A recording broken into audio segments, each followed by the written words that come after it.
नमस्कार दोस्तों, मैं हूं वैद्य द्रोणाचार्य शास्त्री। ये देखिए ज़रा, मैं आपको दिखा रहा हूं जटामासी का। अभी मैंने इसको पीस के पाउडर बनाया है। तो जटामासी मेरा वीडियो बनाने का मकसद है कि यदि आप अच्छे वैद्य हो और बनना चाहते हो, रोगी में बढ़िया रिजल्ट देना चाहते हो, थोड़ा सस्ता करके। सस्ता इसीलिए क्योंकि अगर आप किसी भी फार्मेसी से दवाइयाँ लेते हो, मतलब आप अगर जटामासी कैप्सूल लोगे तो देखो कितना महंगा है। लेकिन आप अगर यही जटामासी किसी अच्छे, इधर उधर से फ़ोन कर लो, सोशल साइट में देख लो कौन जो है इसका जटामासी जैसे ताज़ा जड़ी बूटियाँ उखाड़ते हैं, कलेक्शन करते हैं, ऐसे लोगों को उनसे संपर्क कर लो या खुद से जा कर के कलेक्शन करो। अभी तो मैं खुद गया था, हालांकि मैंने कलेक्शन तो नहीं किया, लेकिन नेपाल के पहाड़ों में मुझे कोई बंदा मिला था जो कि कुछ जड़ी बूटियाँ वो कलेक्शन करके लेके आता था। तो मैंने कहा भाई मेरे को भी चाहिए, तो 2-3 केजी मैंने मंगाया था, इतना बच गया। देखिए ज़रा, तो इस तरह से बना करके अगर आप रखोगे तो अब इसकी इतनी अच्छी महक है, इतना। अगर आप बाज़ार में जाओगे, जो जटामासी वैसे भी साबुत लेने जाओगे तो एकदम काला काला सा सूखा हुआ वैसे मिलता है, काला काला सा मिलता है।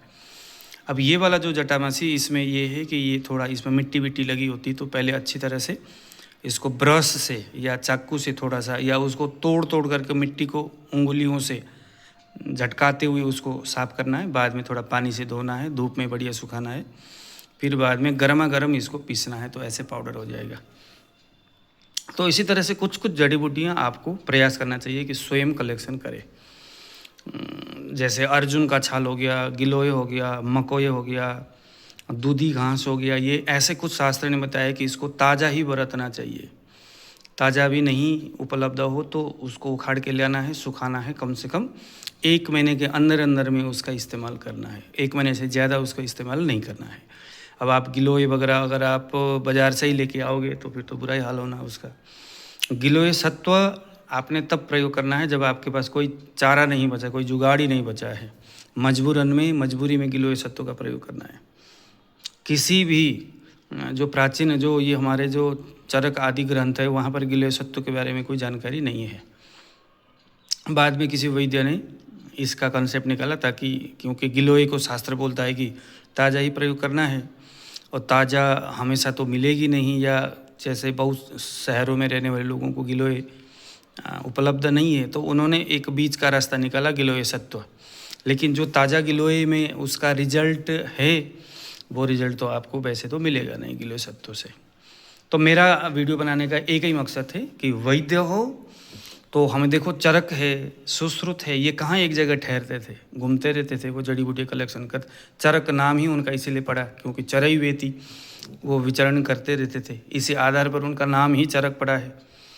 तो पहले के ज़माने के जो वैद्य हैं वो जंगलों में जाते थे, खेत खलिहानों में जाते थे, जो भी वनस्पति है उनको पता होता था। जिस एरिया में वो रहते थे उसके कम से कम 10 किलोमीटर आगे पीछे हर जगह कहाँ कौन से वनस्पति है, पूरा जाके ढूंढते थे, उनको याद होता था। जैसे ही कोई पेशेंट आया, कुछ दवाइयाँ बनाना है, उनको पता है कि भाई इतने दूर इस जगह में ये वनस्पति है, जाओ जड़ से उखाड़ के ले आओ, ताज़ा, बस बात बन गई। बाज़ार के ऊपर डिपेंडेड रहोगे तो क्वालिटी भी आपको अच्छा मिलेगा नहीं। अब आपको पता है बाज़ार तो व्यापार का आदि है, उन्होंने पैसे कमाना है, उन्होंने आपको रिजल्ट नहीं देना।